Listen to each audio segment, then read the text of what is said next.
Alrighty, it just arrived today. Been waiting a very long time for this. You're gonna hear lots of weird shit in the background. You're gonna hear parrots. I have some parrots in the background that are gonna be saying all kinds of shit. So there you go. We're gonna have to put up with it. Unfortunately, I've been waiting a long time, just like a lot of you, for this. So I have the original 84, the 2023 in black, 1985, and then an ESP, and then a Les Paul. So let's get to it. I believe I'm the first person to get one of these.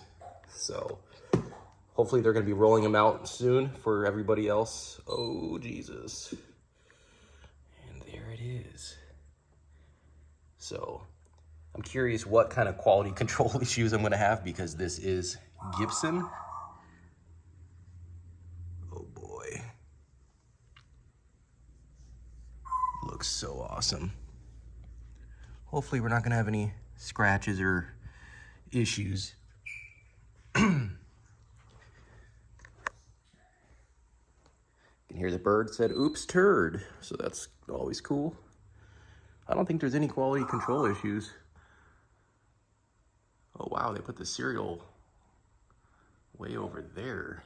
I believe that's way different than what they previously did. I might be wrong though. Wow, that's way different. The serial was there, now they're way over there. Did they do that on the black one? Yep, they sure did. Okay, well, never mind.